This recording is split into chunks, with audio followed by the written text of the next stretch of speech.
What would you do if you knew that in the next 10 seconds, someone with trained eyes was going to make a judgment about you that could change the course of your entire day, maybe your entire life? Not because of what you say, not because of what you're carrying, but because of things you didn't even know you were communicating. Stop and think about that for a second. Honestly, when you walk past a police officer on the street, at an airport, getting pulled over, even just standing in line somewhere, what do you think they're looking at? Most people say the obvious stuff. Your hands, your eyes, whether you look suspicious. But here's the thing that messes with everything you thought you knew. What police actually notice about you in the first 10 seconds has almost nothing to do with guilt or innocence, and almost everything to do with psychology, pattern recognition, and a set of unconscious signals you're broadcasting right now without even realizing it. Before we go any further, I want you to actually answer something in your head, or better yet, drop it in the comments. Have you ever felt like you were being watched by law enforcement for no reason? Like you hadn't done anything wrong, but something in your gut said, they're looking at me. If that's ever happened to you, stay with me, because by the end of this video, you're going to understand exactly why that happens. And more importantly, you're going to know how to stop setting off alarms you didn't even know you had. Most people believe that police are trained to spot criminals, that they have some kind of sixth sense for evil, but that's not actually what's happening. What they're really doing is something far more subtle. They're reading baseline deviations. That's a term from behavioral analysis. And once you understand it, you'll never look at a police encounter the same way again. Let me give you the single most important idea in this entire video, and I need you to really hear this. Police officers do not look for bad people. They look for abnormal people. Not abnormal in a clinical sense. Abnormal relative to the environment, relative to what everyone else is doing, relative to what a normal, calm, non-anxious human looks like in that specific situation. And here's the part nobody talks about.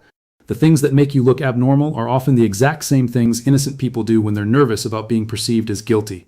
That's the trap. That's the irony that has ruined innocent people's days, gotten cars searched, escalated encounters, and in rare tragic cases led to outcomes nobody wanted. So what actually happens in those first 10 seconds? Let me walk you through it in real time. Second 1 to 3, the orientation phase. The moment an officer's eyes land on you, their brain does something remarkable. It takes a snapshot, not of your face, not of your clothes, of your posture and your vector. Your vector is simply the direction and speed you're moving. Are you walking toward them? Away from them? Did you just change direction when you saw them? Did you slow down? Speed up? Here's what most people miss. A normal, unsuspecting person moving through the world has a smooth, uninterrupted vector. They're going from point A to point B. They might glance at an officer, sure, but they don't alter their path. The moment you adjust your trajectory even slightly, you've just created what police call a behavioral alert. And you did it in under 3 seconds.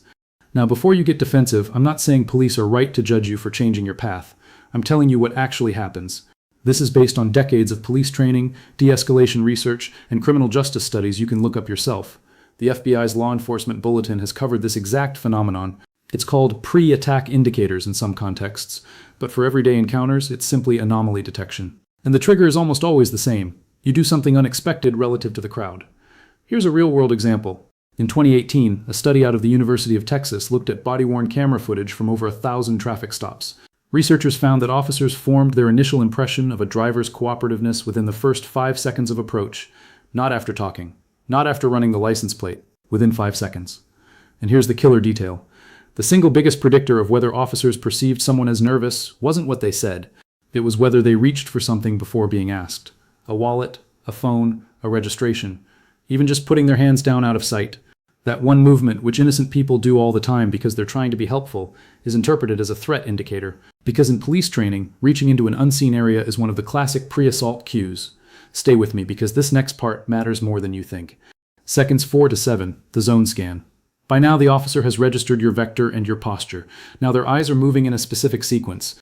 Hands, waistband, eyes, and what's called the access triangle. That's the area from your waist to your knees on both sides where weapons are most commonly carried. But here's what they're really looking for. They're not looking for a gun. They're looking for protective behavior. Are you angling your body away? Are you keeping one hand in your pocket? Are you crossing your arms in a way that conceals your hands? These are not signs of guilt, but they are signs of high cognitive load. And high cognitive load, to a trained observer, looks a lot like deception or preparation. Here's where psychology gets wild. A 2020 study in the Journal of Police and Criminal Psychology found that officers could accurately detect suspicious behavior about 54% of the time. That's barely better than a coin flip. But here's the part nobody talks about. Officers were extremely confident in their judgments. They believed they were right more than 80% of the time. That gap between confidence and accuracy is where innocent people get caught in the crossfire. Because when an officer feels certain you're acting abnormal, they don't assume you're harmless. They assume you're hiding something. And then their brain starts looking for evidence to confirm that assumption. It's called confirmation bias, and it operates in milliseconds. So what are the specific things that trigger this? Let me give you the list, and I want you to be honest with yourself. How many of these have you done? Number 1, the look away. Most people think that avoiding eye contact looks guilty, and they're half right. But the actual signal police are trained to notice is not avoidance. It's sudden avoidance. If you're walking down the street and you make eye contact with an officer, then immediately snap your head away like you got caught doing something wrong, that's a behavioral alert. Normal response? Acknowledgement. A nod. A brief hold of eye contact, then a natural break. Abnormal? Overcorrection. Trying too hard to look normal. That's the irony of irony. Trying to look innocent often looks exactly like trying to look innocent. Number 2, grooming gestures. Touching your face, fixing your hair, adjusting your collar, straightening your shirt. Under normal circumstances, these are just habits. But under observation, they're pacifying behaviors. They're things we do when our nervous system is activated, and here's the cruel trick. The more aware you are that you're being watched, the more likely you are to engage in grooming gestures, which makes you look more nervous, which makes you get watched more. It's a feedback loop from hell, and it catches completely innocent people every single day. Number 3, the freeze. This one is huge. In the animal kingdom, when a predator locks eyes on prey, the prey freezes. It's an ancient survival mechanism, and your brain hasn't forgotten it. When you suddenly notice a police officer and you stop moving even for half a second, that freeze registers. Not as fear, as targeting. Officers are trained to see the freeze as a potential precursor to fight or flight, and once that's in their mind, they're already moving into a higher state of alert. The correct response? Keep moving naturally, don't speed up, don't slow down, don't stop, just flow. Because flow is normal, stutter is suspicious. Now I want to pause here because I know what some of you are thinking. You're thinking, this sounds like I have to act perfectly or I'm in trouble. And that's not what I'm saying. What I'm saying is that awareness changes outcomes. You don't need to be a robot. You just need to stop doing the specific things that innocent, anxious, overthinking humans do that look exactly like what guilty people do when they're about to run. Let me give you the most valuable insight in this entire video, and I mean that seriously. Write this down if you have to. Police are not looking for nervous people. Police are looking for people whose nervousness does not match the situation. That's the key. Context is everything. If you're walking through a bad neighborhood at 2 in the morning and you're nervous, that matches the context. That's normal.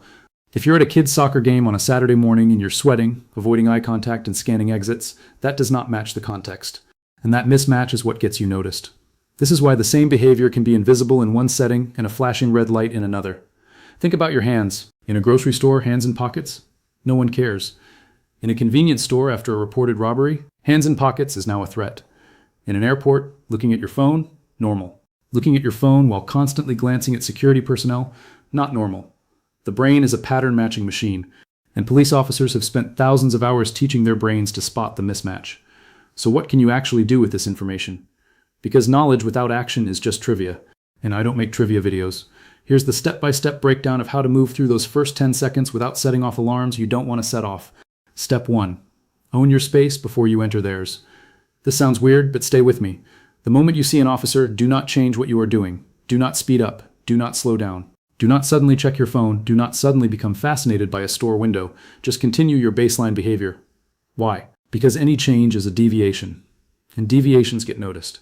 The officer's brain is asking one question. Is this person behaving like a normal person in this environment? As long as the answer is yes, you are effectively invisible. Step 2. Hands where they can be seen. This is the simplest and most powerful thing you can do. In those first 10 seconds, keep your hands visible, out of pockets, not behind your back, not shoved in a hoodie pouch, visible. Not raised like you're surrendering, just naturally where they can be seen, swinging at your sides, holding a phone in front of you, even just resting on a shopping cart handle. Visible hands communicate one thing more clearly than any words can. I am not a threat. Because threats hide their hands. Threats reach. Threats prepare. Normal people just have their hands out where the world can see them. Step 3. Let your face be neutral. This is where most people get it wrong. They try to smile, or they try to look friendly, or they try to look innocent. And all of those things look forced, because they are forced. Here's what actually works. A neutral, relaxed face. Not hard, not soft, just present. No intense eye contact, no aggressive avoidance. Just there. If you make eye contact, acknowledge it with a small nod or a natural blink, then look past them, not away, past. There's a difference. Looking away says avoidance. Looking past says I have somewhere to be. Step 4. Narrate your movements if you have to reach for something. This one is pure gold. If you're in a situation where you need to get your wallet, your ID, your phone, say it out loud. I'm going to reach for my wallet in my back pocket. That one sentence changes everything. Because now what looks like a threat indicator becomes transparent cooperation. You've removed the ambiguity. And ambiguity is the enemy of every police encounter. Guilty people don't narrate. Guilty people try to be smooth. Innocent people who have nothing to hide, they can afford to be clear. Now I want to talk about something uncomfortable. Because if I don't, I'm not being honest with you. Everything I've said so far assumes you're dealing with a reasonable, well-trained officer in a normal situation, and the reality is that not every officer is reasonable. Not every situation is normal. And if you have a marginalized identity, the rules are different. Not fair, different. Studies consistently show that Black and Hispanic drivers are more likely to be searched during traffic stops, despite lower rates of contraband found. That's not an opinion. That's data from the Bureau of Justice Statistics. So when I give you these behavioral tools, I'm not telling you that perfect behavior guarantees perfect outcomes. I'm telling you that you deserve to know the game you're playing, and once you know it, you can choose how to play it. So let me give you the advanced layer. The thing very few people know: police are not just reading your behavior, they are reading your arousal level, your heart rate, your breathing, your pupil dilation, not with machines, with their eyes. Because humans are incredibly good at spotting autonomic arousal in other humans. It's why you can tell when someone is scared even if their face is still. It's why you can feel tension in a room before anyone speaks. Officers are trained to lean into that instinct. And here's the counterintuitive truth. Trying to lower your arousal often raises it, because now you're monitoring yourself. Now you're thinking, am I breathing normally? And that thought makes you breathe abnormally. The solution is not to control your body, the solution is to redirect your attention. Look at something external. Count floor tiles. Read a sign. Focus on a tree. Get out of your own head. Because the moment you stop watching yourself, your body returns to baseline. And baseline is invisible. Let me give you a real-world example that changed how I think about this forever. A few years ago, a former Secret Service agent named Evie Pumporis gave an interview about how she reads people under pressure. She said something that stuck with me. She said, the most suspicious person in the room is the one who is trying to look normal. Think about that. Trying to look normal is abnormal. Being normal is just being, not performing. Not managing, just existing.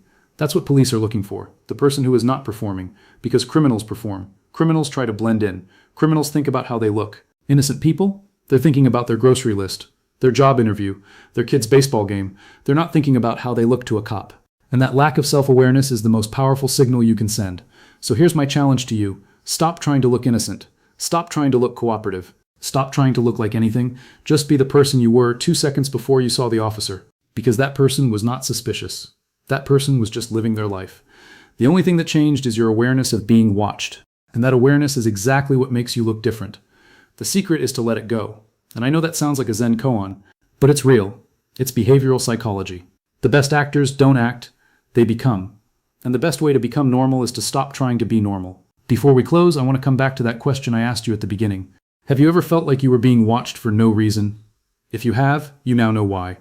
It wasn't paranoia, it was pattern recognition. You were picking up on the fact that you had deviated from baseline in some tiny way, and the officer was picking up on that deviation. That's not magic. That's human beings reading human beings. And now that you understand the code, you're no longer playing the game blind. Here's what I want you to take with you. The first 10 seconds matter. They matter because they set the frame for everything that follows. And in those 10 seconds, you are not being judged on your character. You're being judged on your congruence. Does your behavior match your environment? Does your body match your words? Does your nervous system match the threat level? If yes, you fade into the background. If no, you become a person of interest. Not because you did anything wrong, but because you looked like someone who might. So here's my final question for you, and I really want you to answer it in the comments. After watching this, what's one thing you're going to change about how you move through the world? Not because you're guilty, not because you're afraid, but because you finally understand the game. Drop your answer below. I read them, and I promise you the person who realizes they've been broadcasting their anxiety for years without knowing it, that person just took the first step toward taking that power back. Stay aware. Stay calm. And remember, the most dangerous person in any situation is the one who doesn't know what they're signaling. You're not that person anymore, not after today.